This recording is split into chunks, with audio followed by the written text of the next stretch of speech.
I'm Dani Chammas. I'm an outpatient palliative care doc at UCSF in the symptom management clinic. Hi, everyone. I'm Carrie Brenner. I'm a clinical associate professor at Stanford Medical School, and I do all inpatient palliative care.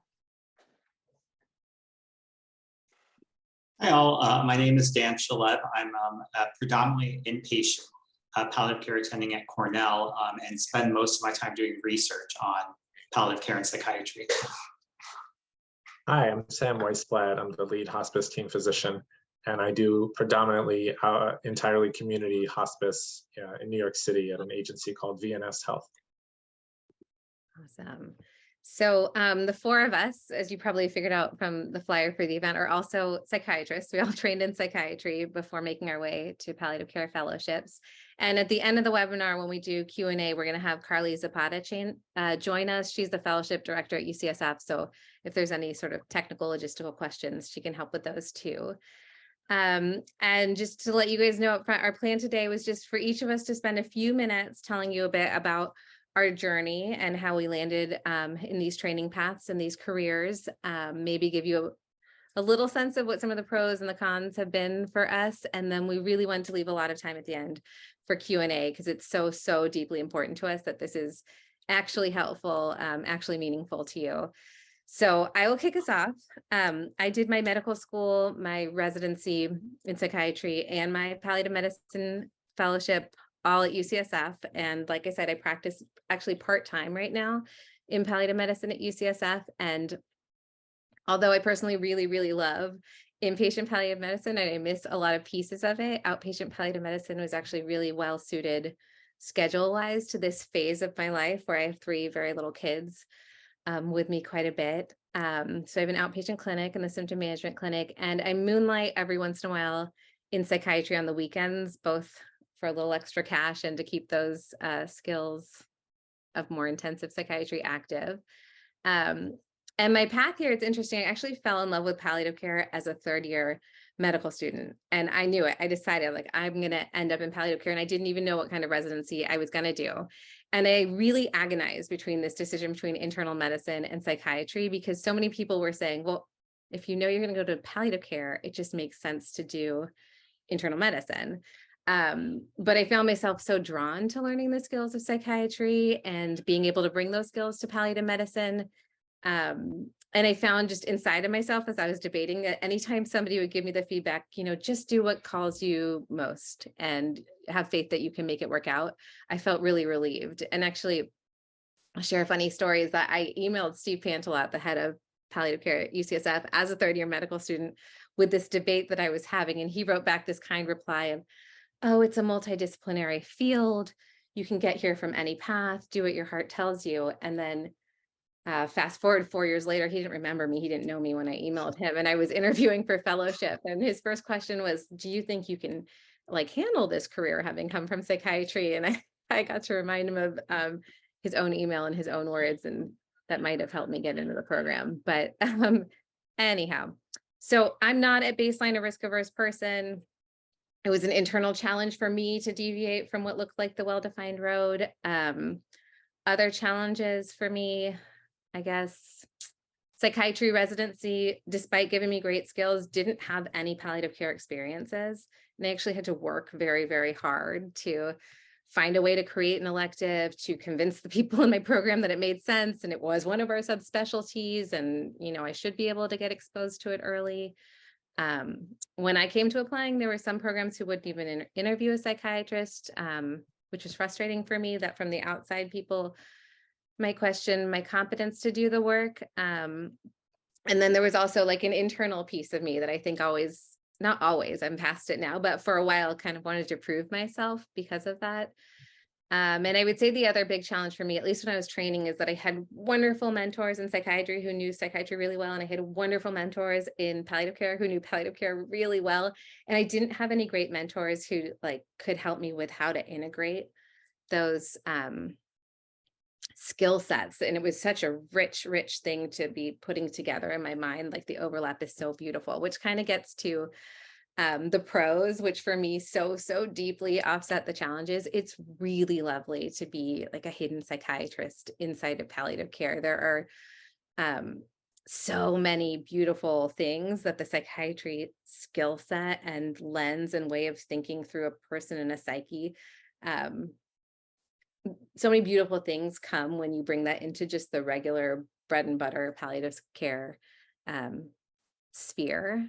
And I'll add a few of these people on this panel I hang out with like very regularly over Zoom. It's been really fun as this field grows, the psychiatry palliative care field grows, and people like you get interested in it. It's so fun to be a part of this bubble and to be able to think through cases and think through the lens of psychiatry and reflect on palliative care. And there are a lot more pros, but I'm not going to go through them all because I want to give the other panelists some chance to say them. So going back, I would do it the same. And if I were to pick one piece of advice for you guys, I would say that people evolve and systems evolve and what you're going to want from your life evolves. So you'll find a way to make things work. Do your best to just really listen to what pulls you and let that be the compass as you make some of these choices. So with that, I'm going to pass it to you, Sam. Hi, I'm Sam Weisblatt. As I said, I do entirely outpatient hospice, community hospice at this point. So my journey in med school, I was kind of torn between psychiatry and internal medicine, especially as a fourth year. I opted to start actually in internal medicine. And during that year, I was so fortunate to have, so it was a challenging year, as intern year is, I think, for most of us. And I was lucky enough that I had an elective, and I recall having a patient early on in that year that the palliative care team was involved with, and I hadn't had much exposure to that prior. So I thought I would give it a try. It was in January. I really needed the break right in the middle of the year. And it was just an overwhelmingly positive experience to be able to be with people and kind of see what palliative care has to offer. And it was really a respite in the back and forth, night and day, unrelenting pressure of the hospital, being an internal medicine resident. And here we are sitting with people and talking to them about who's around them and what they hang on their walls at home. And then, kind of using that as the framework to really try to build trust and build a relationship and talk about things that, by and large, most people have a really difficult time talking about when you're facing your own death. I decided to switch into psychiatry. That was really a better fit for me. So I moved and I did my residency at Cornell. I was fortunate enough to find a PGY2 spot, so I was able to just keep going. And it was really a profound experience to see. At that time, we were using the DSM-4, where major depressive disorder it's an exclusionary diagnosis for somebody that's having grief. So that is to say that experience of losing a close one in your life is so profound and it's so widespread that it actually is part of the normal experience. And certainly things have changed in DSM-5, but it was really eye-opening to see people that had gone through that experience and how profoundly affected they were psychologically. So between both experiences, it really kind of pushed me. I was able to arrange, I didn't have as much challenges as you did, Dani, but that's one thing I would recommend. I think in the several years since I've been out, I think those of us that are doing this work, there are more of us. There are more people that are in academia and other fields or other areas of the work. So I think you're going to hopefully have an easier time if this is something you choose to pursue. And just as Dani did, when people tell you no, you just have to keep going. If this is really what you want to do, you have to find a way to get that first experience kind of to confirm it so that you can go through it and see how you personally deal with being around death and dying and end-of-life illness day in and day out. You won't get a great sense if that's the career you want, by doing a 4-week elective, but you'll have some idea of emotionally how it affects you. And ultimately, I was interested in CL psychiatry, and then so I did that fellowship, and then hospice and palliative medicine at NYU in New York. And if you do decide to do the fellowship, you'll see there's mandatory time of exposure to hospice. I didn't know anything about home care. It was my very first experience, and again, that was just an eye-opening experience. I fell in love with it. Going in and out of people's homes, it's scary. You don't know what's behind the door, but you really get a sense of who people are and what's important to them and how they live their life. In general, I find that people live their lives, or they die, I should say, the way that they live their lives. And you can really see that from the time you walk in the home and you just look around in the living room, before they come out of the bedroom if they're able to walk. So during fellowship, it was clear that's what I wanted to do, and I've been doing that ever since. The challenges that I think that I faced similarly to what, Dani, what you mentioned, are a little bit internal, so kind of questioning, can I do the medical pieces of it? If you're a hospice physician, you're caring for most of the panel of patients that you have. I won't go into the details about why it's not 100%, but most of those patients are going to rely on you for palliative medicine care, end of life care, but also for basic primary care. And so I was able to rely a little bit on just the 1 year of internal medicine training, but also recognizing that the goals are very different. The targets are different. I'm not trying to manage a hemoglobin A1C and titrate to appropriate sugars. I'm trying to make sure the person doesn't bottom out and doesn't go into DKA, with the sugars over 600. That's really the goal. The same thing, with management of chronic illnesses, regardless of what it is. So you really kind of boil it down to symptoms, and you get a total wide-ranging exposure of that in your palliative year, hospice and palliative medicine year, if that's what you choose to do. But for me, it was a challenge. I'm fortunate enough. Looks like my video may have frozen, but can you hear me? Okay. Okay, thanks. So I was fortunate enough to join a very large hospice group. There's about 15 of us that do this full time, which is fairly unusual. I think it's very different outside of major metropolitan cities and also New York City in particular, that hospice is generally contract out, and it tends to be more part-time than full-time. But at least where I am, it's a full-time job, and I can rely on a number of other great people that are internal medicine background when I need help. And it probably wouldn't surprise you to learn that they come to me often. As was said before, and I'm sure you'll hear throughout this hour, there's an enormous overlap in the experiences that people have toward end of life. And in palliative medicine, you'll see that it's really not just a dyad of doctor-patient. It's really the unit of the patient and the people in the patient's immediate circle. And that's a unique challenge, but it has some great opportunities to really connect people and not only help the dying person, but also the people around them that are losing their loved one. So I will stop there. Carrie, do you want to pick up from there?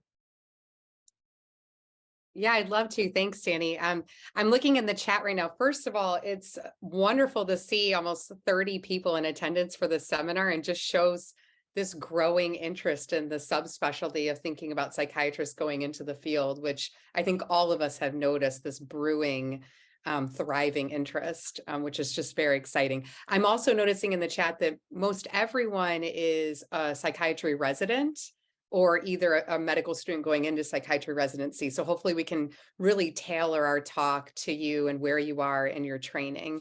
So I'm Carrie Brenner. Once again, I'm at Stanford University. I do all inpatient palliative care.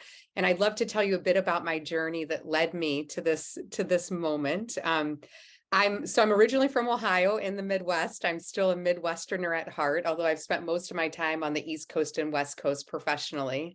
I was a philosophy major in pre-med at the University of Notre Dame.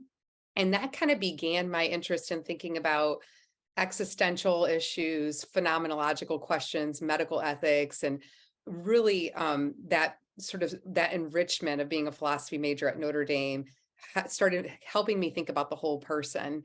And throughout undergrad and medical school, I was really fortunate to be able to go to Calcutta, India, and serve in Mother Teresa's Home for the Dying in Kalighat. And those moments of volunteering in her home for the dying expanded the spiritual dimension of how I wanted to be present to people who are suffering, and really aligned my heart toward knowing that I wanted to be present and with people who were at the end of their life. So I knew in undergrad and at the beginning of med school that I wanted to be with people with incurable illness ultimately.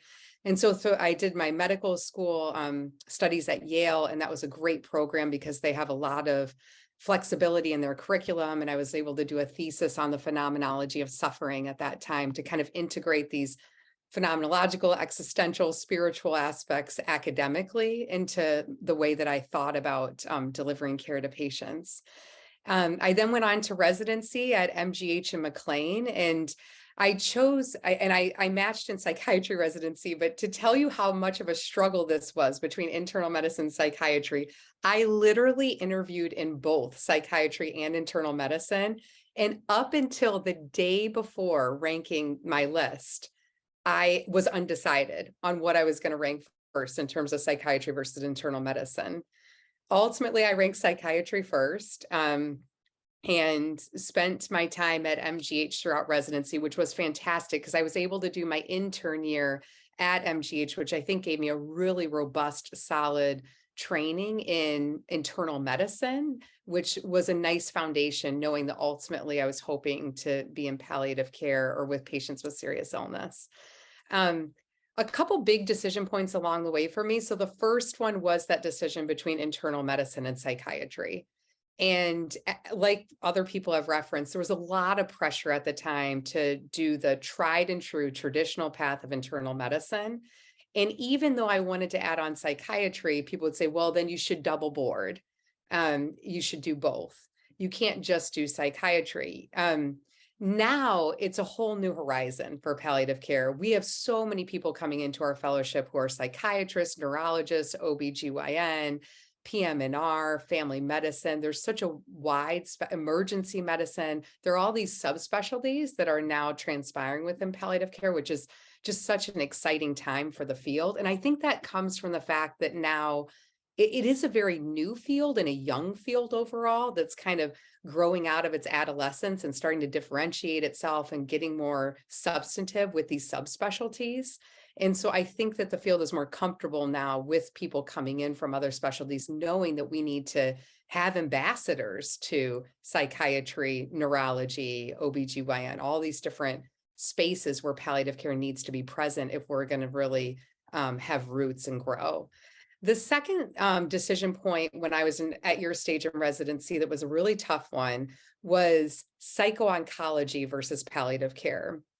And I did a rotation at Memorial Sloan Kettering. I loved psycho-oncology. It was very interesting to me. Ultimately, for me, what drew me in the palliative care direction was that I noticed that I loved the medical aspects of serious illness. I really love the physical exam. I love being totally engrafted within medical teams where you could be the one helping lead the family meetings, working hand in hand with the oncologist, the cardiologist, really integrated within your own interdisciplinary team and then other people's teams as well, and doing that teaching in real time. I liked working with the intimacy of palliative care and working with the individuals, but then also working with families as well. And there was so much versatility to what palliative care had to offer. And I felt like I was kind of able to just go straight thrown into the deep of the heart of working with patients with serious illness in multiple domains. And I also loved the symptom management. I loved how, somebody's in a pain crisis or having horrific nausea and vomiting, and I actually had the tools to be able to get them better. And that's sort of a Trojan horse in to then eventually talking about the way that they emotionally process end of life care or the way that they're coping. And so I liked having that duality of my skills. A few other things. So my first job as an attending was at MGH. That was really exciting to see the way that being a psychiatrist on a team could be helpful. I was leading their interdisciplinary team rounds every week. I had a psychotherapy practice for palliative care patients and doing inpatient palliative care too. So that was really wonderful to see how even as a first year attending, you can become sort of an immediate expert in the field because you're bringing in this expertise of you knowing the psychopharmacology management, knowing how to handle delirium, knowing how to sit with people with incurable illness, which we learn how to do as psychiatrists. We learn that process is more important than outcomes, how to build a therapeutic alliance with challenging patients. All of those skills we get in our training and become instant experts in. So that's kind of, that's sort of my brief overview. There's a lot of other exciting things we can talk about, but I'll pass the baton to Dan so we have enough time. Sure. I'll try to keep it brief too. There's so much to say about this.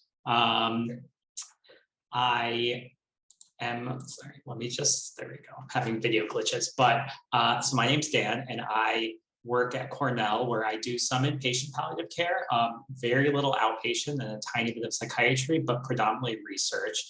But I'll tell you a little bit about how I got here because I think it really speaks to many of the themes that have already come up. So I, similarly to Carrie, came to medical school really passionate about the idea of doing end-of-life care. I had studied HIV/AIDS narratives in college and how those narratives were used by politically disenfranchised groups to draw attention to the epidemic in the 80s. And a lot of those narratives were narratives on end of life, and in particular on people really living well at the end of life, people doing politically and socially meaningful work and advocacy in spite of and with very serious illness. And that was kind of profoundly moving to me, and inspired me to come to med school where I was hoping to do this kind of work. And I discovered psychiatry and had a kind of crisis in the way that I think has already been described, where I was like, well, I'm going to be a palliative care doctor. How can I do psychiatry, which is also something that shares so many of the same features that drew me to palliative care, and was told sort of, you can do it, it's not very common. And also up until the very last second was incredibly torn about whether to do medicine in palliative care or psychiatry in palliative care.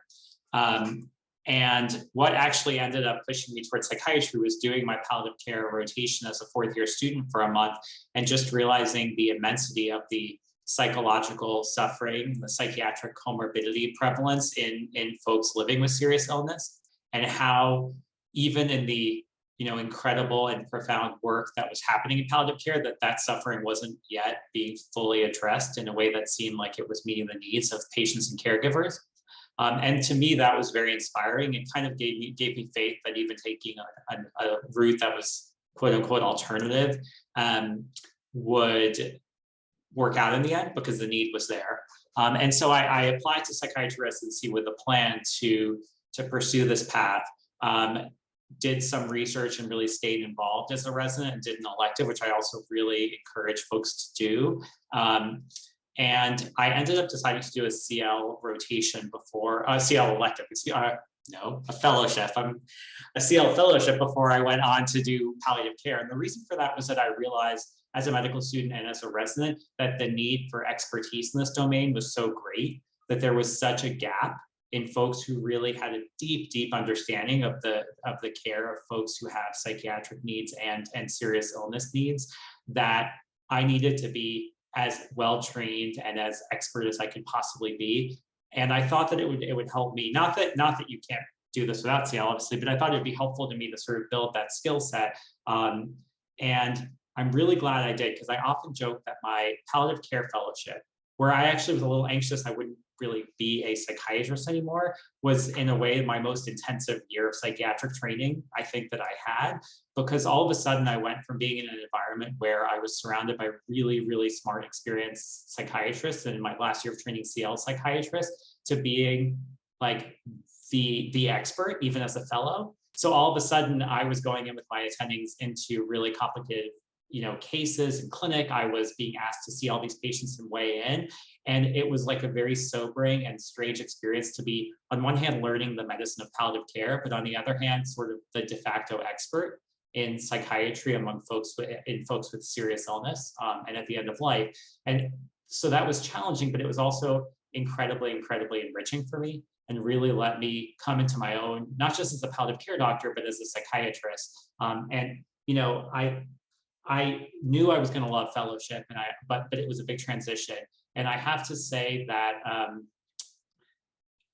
the work of walking with people who are facing the end of their life, who are facing serious illness, whose world in a lot of ways is kind of dissolving, is just the most therapeutically rich, rewarding, profound, poignant, unbelievable work imaginable. I mean, it sounds like a cliche, but it felt like such a privilege as a psychiatrist to come into work every day and to be with people and bear witness, and at times, hopefully, relieve some of the suffering that people were carrying with them through this really profound moment in their life. And I guess I couldn't have known before I went in how gratifying that would be. And it really made me feel like I was being the very best psychiatrist and physician I could be. And sorry, I'm talking too much, I'll be quick, but I ended up transitioning to continuing being a clinician, but to doing research work and doing a postdoc, which I'm finishing now in research, because I realized that the needs were so immense. Even in my setting, I was getting asked to see so many patients, to weigh in on so many cases, to be involved in so many situations, that it clearly showed me that there's kind of a crisis in workforce, that there is so much need for expertise here that a single clinician is not going to sort of, or a small group of clinicians like we are not going to stop the gap in a sense. And so I became very motivated to try to think about ways to disseminate some of the expertise that folks like Carrie and Sam and Dani have to a bigger swath of patients across settings. And that drew me to research, which has also been really rewarding, and which I would say has really leveraged and benefited the unique expertise that I built in my training in a way that's also been very gratifying. Happy to talk more about that, but I'll stop with that. Dan, I feel like you're speaking to the joy of being like the undercover psychiatrist, you know, like all of your colleagues who would never have consulted psychiatry because you're there, like pull you in on cases that wouldn't have gotten the expertise otherwise. And the other way around, I had a patient in clinic who, it was a symptom management clinic, but you would think if you watched us in session, you would think it was a psychiatry clinic for her.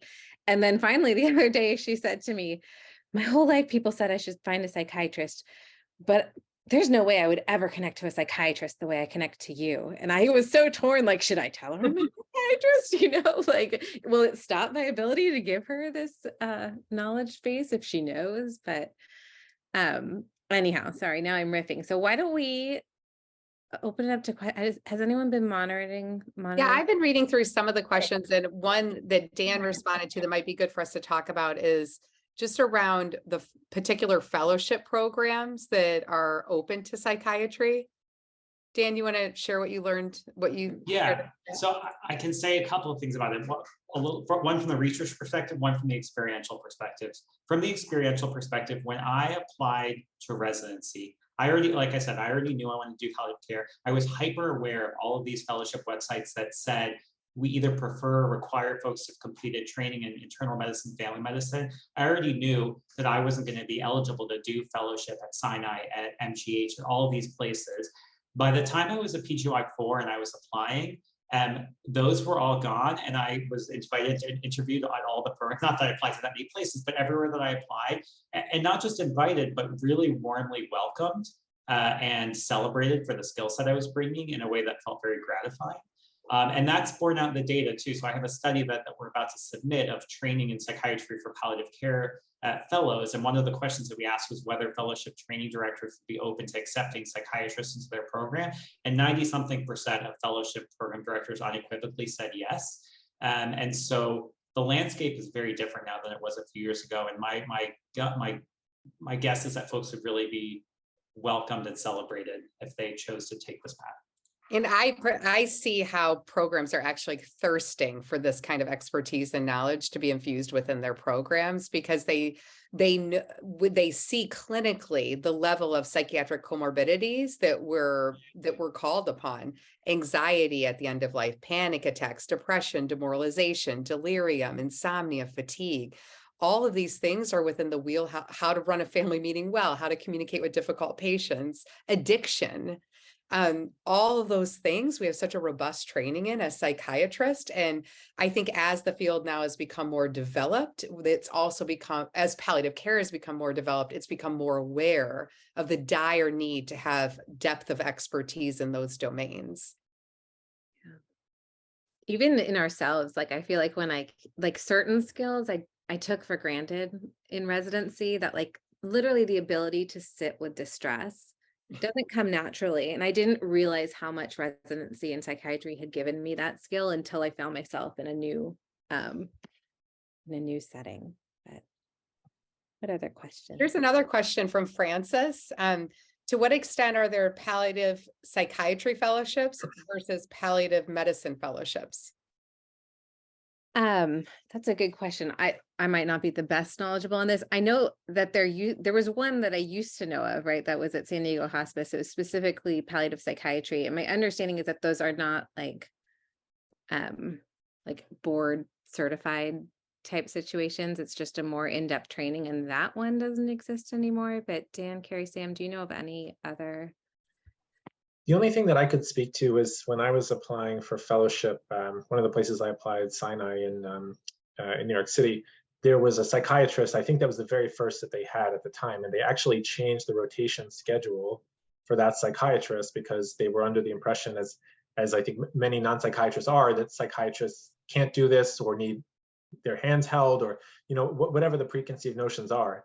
And interesting, so when I decided to go somewhere else, and a couple of years later, that very same program director would ask my former program director, "Hey, how's your psychiatrist doing?" I just, sort of that's who I had become, and it was somewhat memorable to the people only because they rarely see a psychiatrist. I don't know if that program has changed their curriculum or the rotation schedule for psychiatrists, but certainly it's not specific palliative you're psychiatry. Considering it, I would also say that like the versatility that comes with being board certified is pretty big. Like I feel like there are like 50 different careers I could do right now, like full psychiatry informed by palliative care informed by psychiatry, inpatient, outpatient, hybrid. Yeah, maybe we could talk a little bit more deeply about that piece, Dani, because I think that's a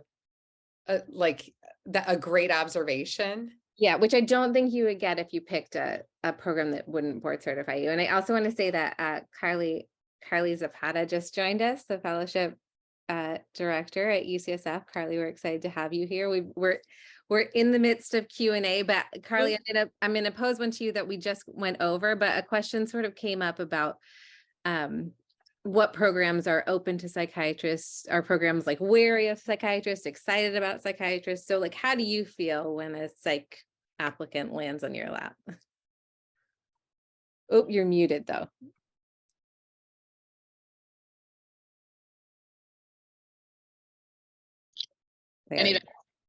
Yeah.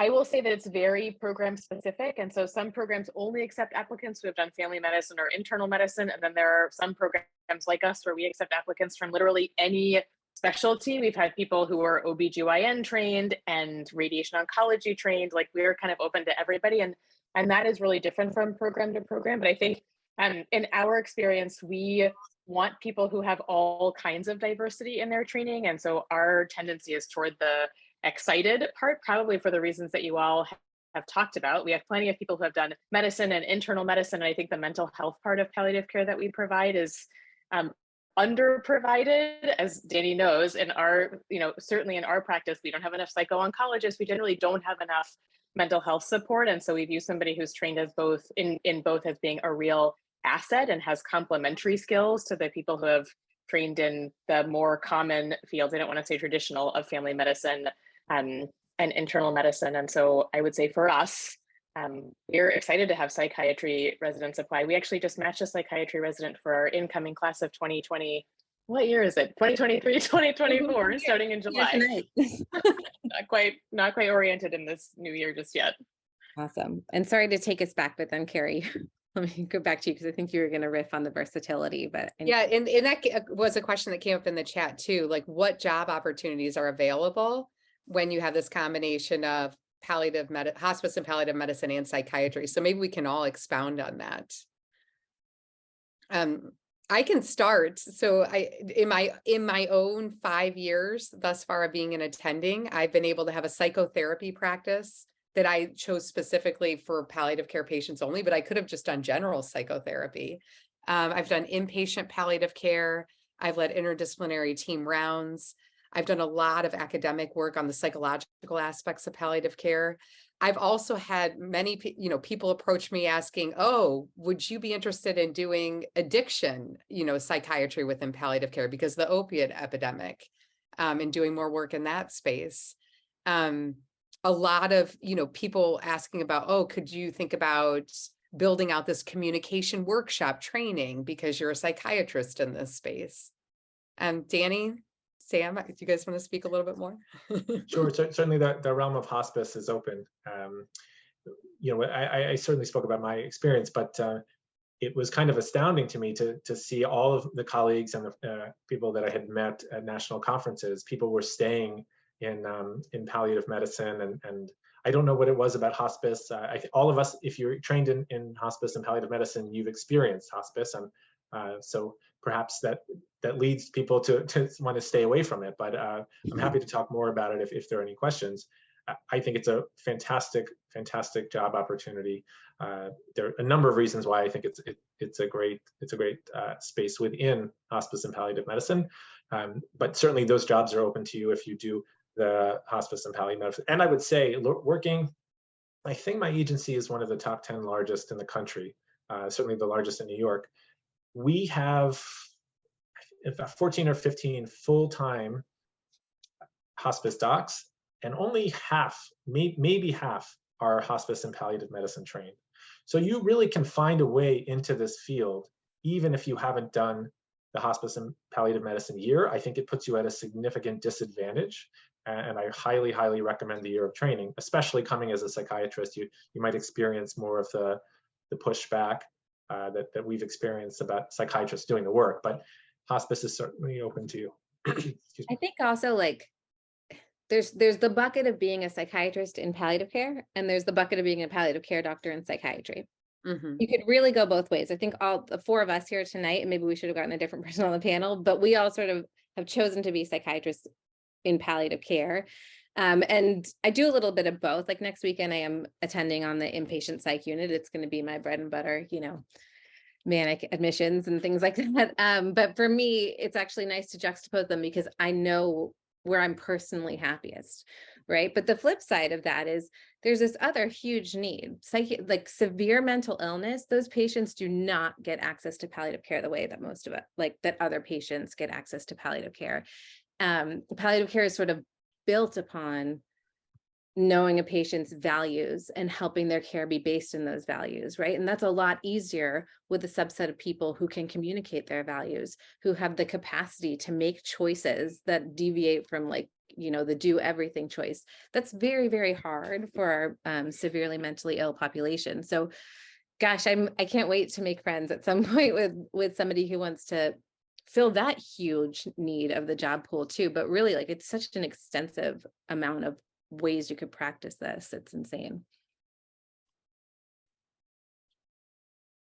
Apologies if you all already talked about this, but I was just going to add that I think if you're not sure, as a field of hospice and palliative medicine, we are really open to people doing this fellowship at any point in their career. Certainly we have people who come straight out of training, but I would say compared to cardiology or GI or some other fellowships, we have plenty of people who apply at mid-career because it takes them a little while to figure out that that's what they want to do, or they were, kind of getting some experience under their belt before they did fellowship. But it's perfectly okay to take some time to think about it and get some experience. We really only view that as a positive if you have experience in practice before you apply and are really kind of sure about what you are hoping to get out of fellowship and what you want to do afterwards. And so there's certainly no pressure to have everything figured out when you're applying to residency or when you're finishing residency.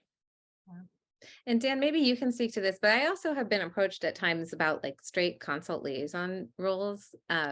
Even though I didn't do a CL fellowship, there was something I was enough in medicine because of the palliative care fellowship that people were interested, but there was a CL attending at Columbia when I was a fellow who was a palliative care physician as well, and was the reverse of what many of us are doing. It was in a predominantly psychiatric role, bringing in that skill set, training our CL fellows and our psychiatry residents in some core palliative care skills, and sort of introducing many of the members of our division department to that field.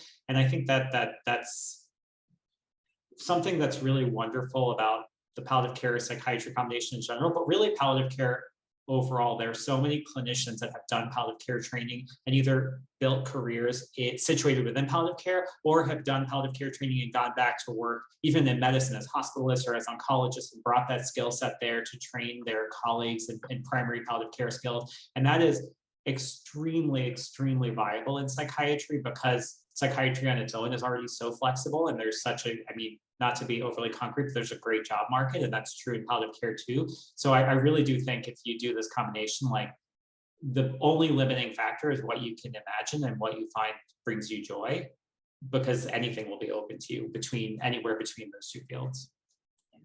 All right, we're getting a lot of other questions in the chat. So should I was going to say, Amira, you're speaking. I think Amira asked this question, but you're speaking my language. She asked about training experiences if your program doesn't have specific rotations in palliative care, and I made a soapbox for just a second and say, I'm sorry, Amira, because the field is failing you. And if there was one thing I could change about psychiatry as a field, it would be like our need to recognize that this is actually one of our subspecialties.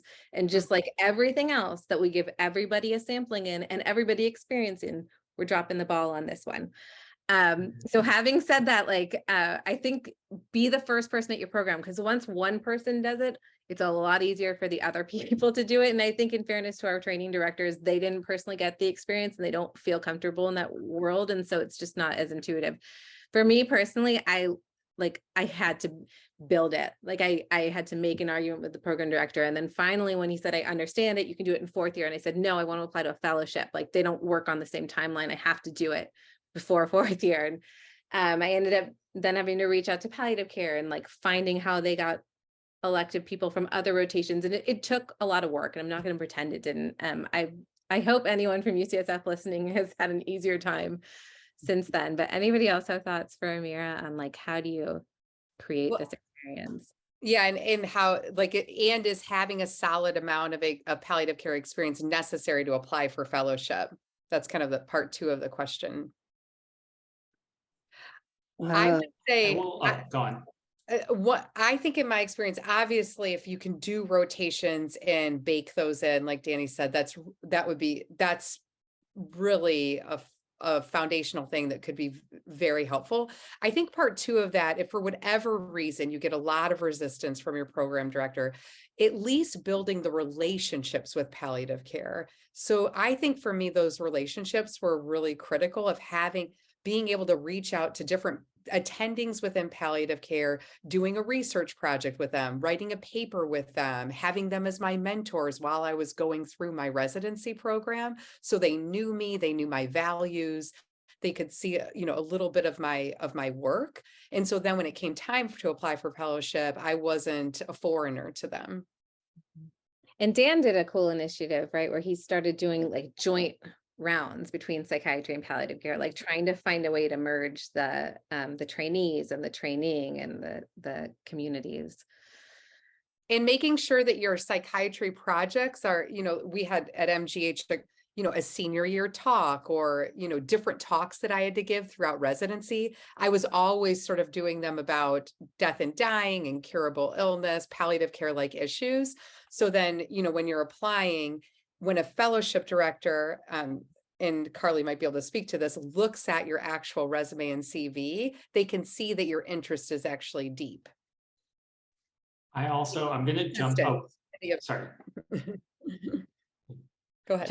I'm going to jump in for a sec because I'm seeing a lot of folks are asking questions about, if you're a resident, like how do I, like Amira's question, but also medical students asking what kind of program should I match at? How can I position myself best to pursue this career path? And I would say, palliative care it's not cardiology, it's not GI. And I mean that in the best way.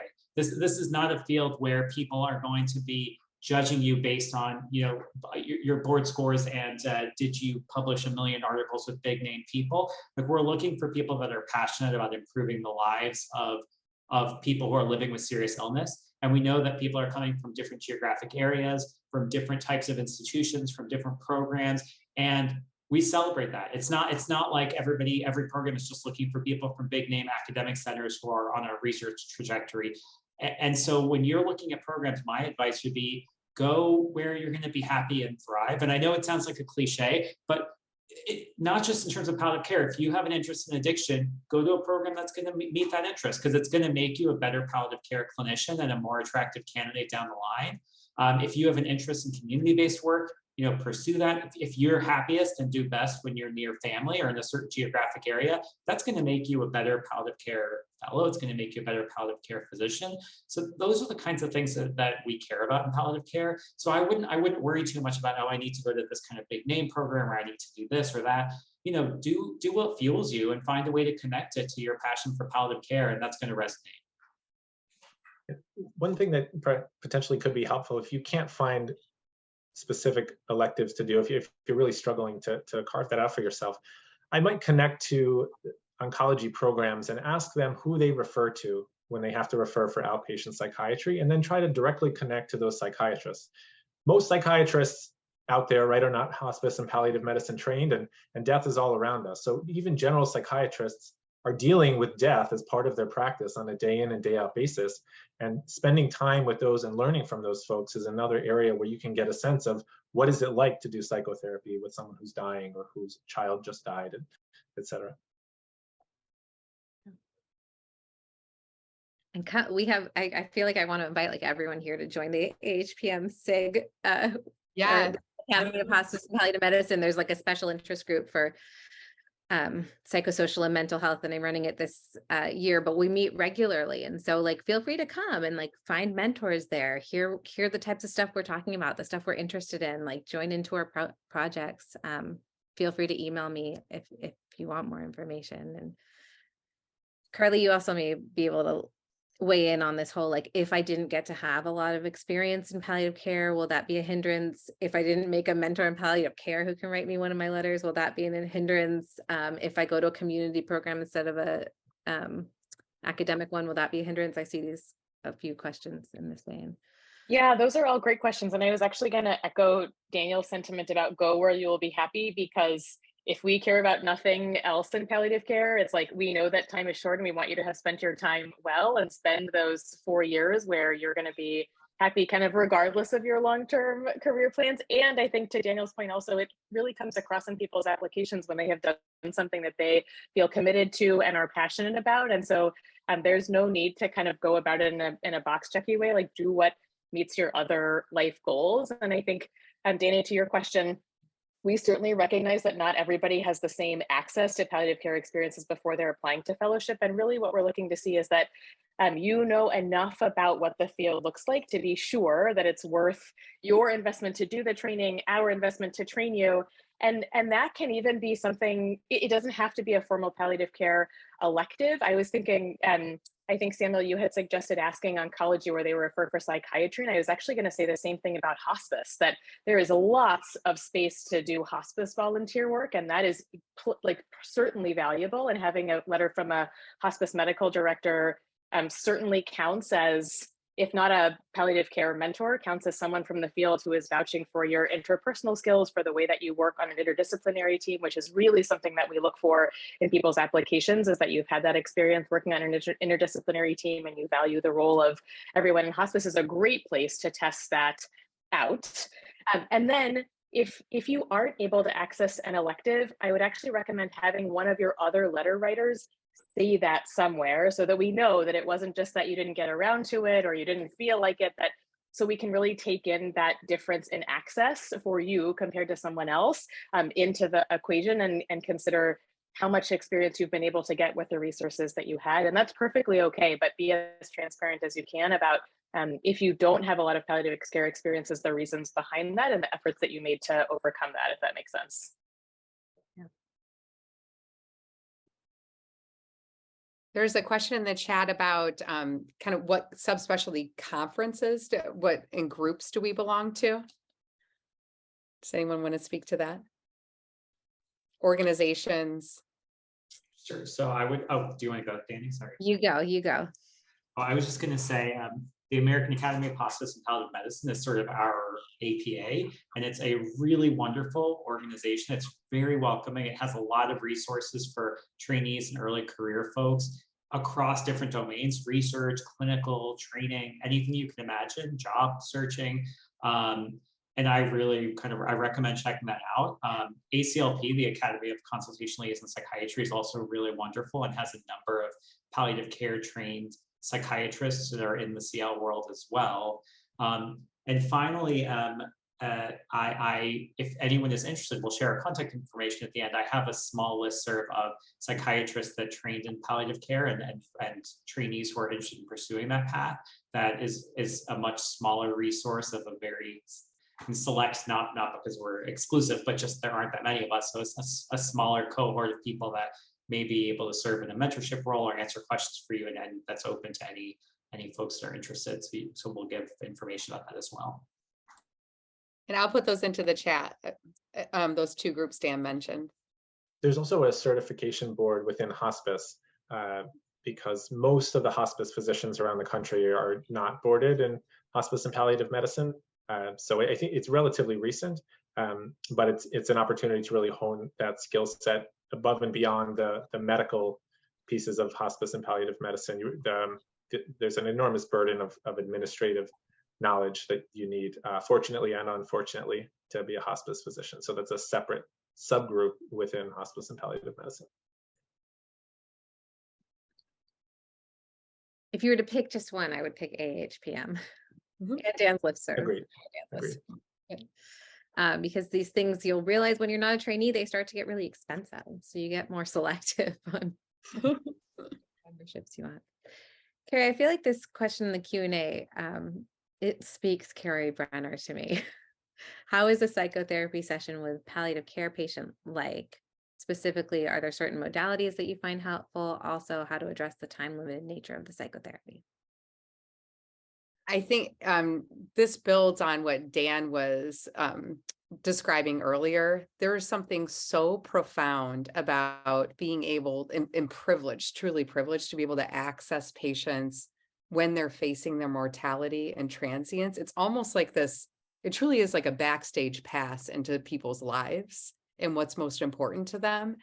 And in some ways, the life-limiting nature of the illness catalyzes the psychotherapeutic process. So what might normally take this long runway to sort of have unconscious processes come to the surface, when patients are aware that time is short and they can feel that viscerally and experience that as the life, as Dan described, is sort of dissolving around them, you find that many of those processes get accelerated and come to the foreground really quickly. I even see that in my inpatient practice, and just a visit or a micro moment with a patient, all of a sudden something very salient gets mentioned about an interpsychic or interpersonal dimension that needs to get worked out and worked through in order to have a sense of resolution and peace at the end of life, because people are looking for that, and they're thirsting for that kind of consolation and peace. And so it's a privilege to be able to be in that sacred space.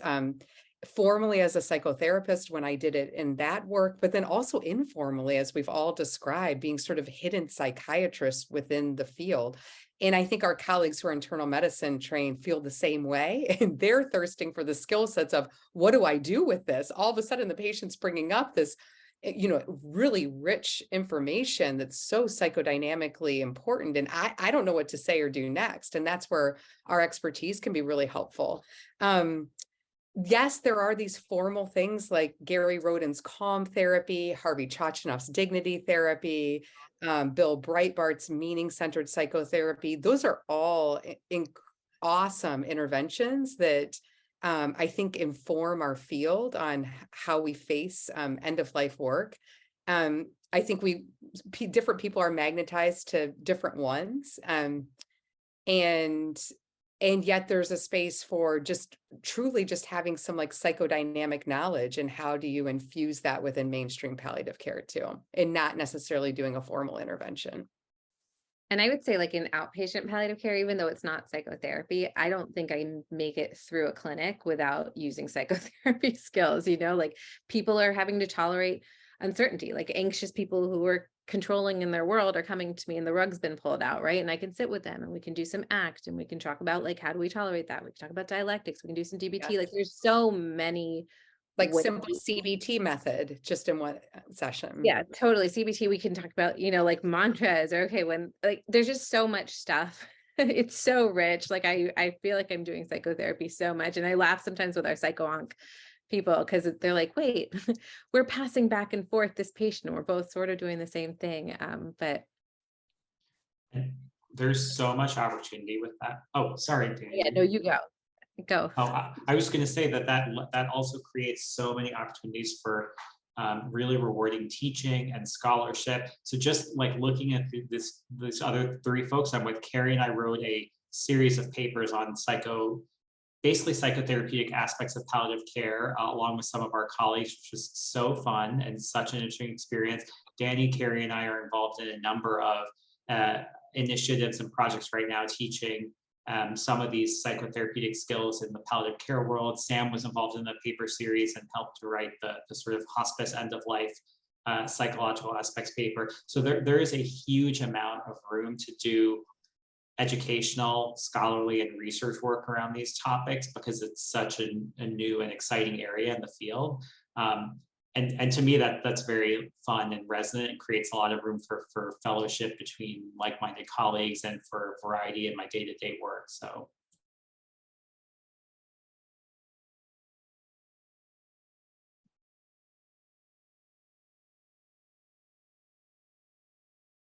Any other burning Just questions? as I would just to piggyback on what you're saying, Dan, because we're such a small subset of psychiatrists, the amount of literature that exists in this domain is minute. And I'm very impressed. I was fortunate enough to work with Dan as a resident when Dan was a student, and I could just see his passion for learning and his passion for scholarly work, and he's really taken on this enormous challenge, and others, fortunately. But if they're looking, when they're looking, folks are looking to do research in this field, and they're looking for papers that exist. I can't imagine how much mining you have to do just to find a few of them. So it's really an exciting time to have people joining both clinically and academically. Yeah, unlike cardiology, like, I think about cardiology, such a tried and true field where you need to have like this huge grant and do decades of studies just to get your name out there. In palliative care, I mean, you could pick a couple different topics and papers and suddenly you're the expert in that domain. And it's because it's such a new, young field that it has a ton of breadth. I mean, it's expanding enormously throughout the country, but now it's at a phase where the field needs depth. And so to bring this kind of expertise to the field offers an immediate footprint and contribution.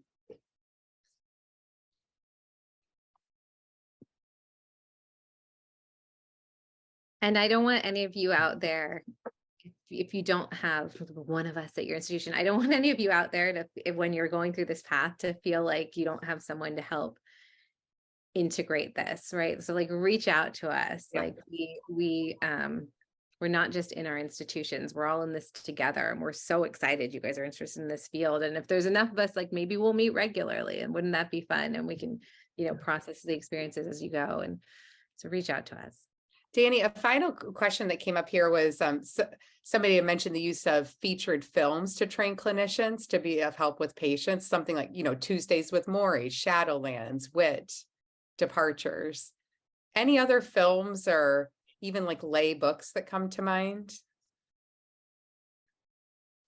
Our UCSF palliative care team has a film on Netflix that's called Endgame that follows the team through taking care of a patient. I have no idea what year that happened. It was sometime before COVID, and all of that time is kind of a blur, but that one comes to mind. I think that Irvin Yalom's work, it's, these are book publications, but Staring at the Sun is a really good starter. An entry point into thinking about the existential aspects in a narrative form, and pretty accessible. Francis, I love that you asked this question, because if you hadn't been here, I probably would have recommended people reach out to Francis Liu. to think through this one more. I feel like you are in many ways an expert.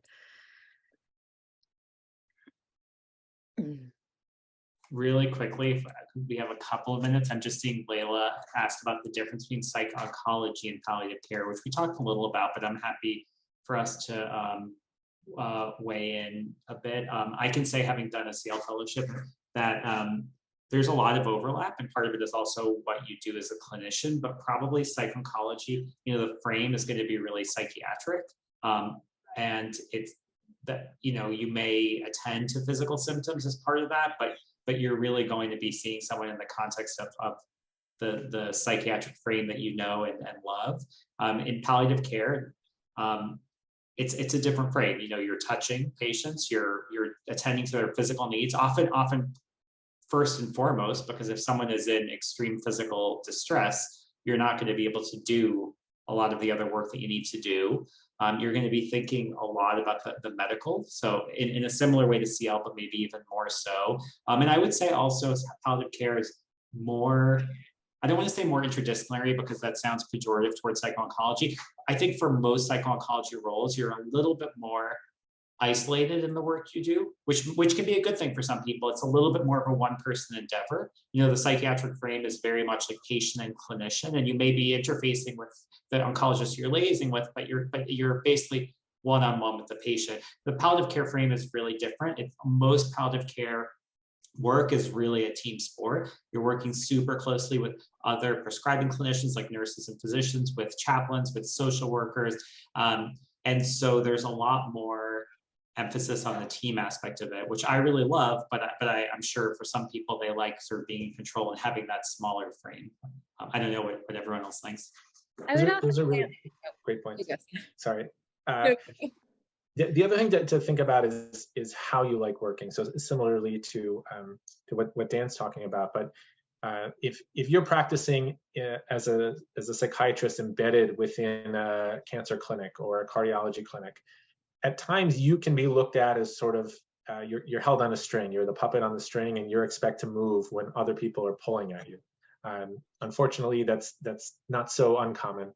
Whereas if you're practicing, if you're in a standalone psychiatric clinic, or if you're in a standalone psychiatric practice, then you have the one-on-one work with the patient, but you also have your department. You have people that are there backing you up and working with you, and it's more the work that you're doing. The clinical work is certainly taking a forefront, and no one is trying to pull you in one direction or another, or I come into your office, I need you to see my patient right now. So I think those are practical things that I wasn't so aware of throughout all of my training that really come to the forefront when you start looking at attending work, and you want to be sure that you're talking to attendings at places where you're looking at openings to get a sense of what it's like, because going through the interview process, it's sometimes hard to pick out the nitty-gritty of that. I would also add, like, not our patients, not gonna be true for all of our patients, but the vast majority of patients that we see in palliative care are suffering, right? And suffering is such an interdisciplinary concept, but they're suffering on probably multiple domains. And the subset of those patients and the subset of that suffering that will make it to you as a psycho-oncologist is a lot smaller. Not a good thing, not a bad thing, just a difference, right? It's going to be people who need, like, who have a mental illness, who need some kind of psychopharm, who are willing to see a psychiatrist, who, you know, like, it's a smaller subset. And it's, for me at least, been a real pleasure to be able to, like, hold, palliate, and tend to the suffering of a larger subset of patients. But. And along those lines too, you're going to get to meet people in the sphere of palliative medicine who, if they knew you were a psychiatrist, they would walk out the door, right? They're intently not going to talk, at least initially, about what's going on between the ears, right? They want to talk about everything else, but you know, their headspace. But it gives you an opportunity really to, as was said before, to meet people where they are. Maybe you'll get the opportunity to talk about those things, or maybe you won't, but it's an opportunity really to help people in that critical need in their life. Awesome. Well, we're 3 minutes past, so thank you guys for staying a little over. Thank you for everybody who came. We really thank you, Carly, for joining us. We really hope that this was helpful and was meaningful, and it's the start of the discussion. Feel free to reach out to us. We are, like, beyond excited that you guys are interested in joining us in some form or another. Maybe we can quickly put our emails in the chats. I just threw mine in, but if anybody wants to reach out or ever wants mentorship or to talk about our careers, I'm sure we'd be happy to help out in whatever way we can.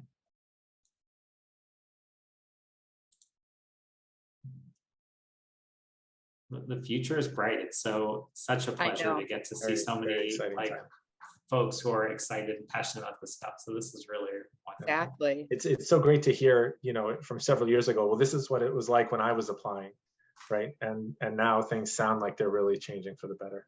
Yeah. More work to do, but certainly we're going in the right direction. Lots of UCS love going on here too in the chat. I would say lots of Pally Psych love too. Mm-hmm. I love it. Thanks for organizing us, Dani. Yes, thank you, Dani. Thank you. And thank you so everyone much for joining. I mean, truly, this is a community that we all belong to across the country. So thank you for being a part of the community.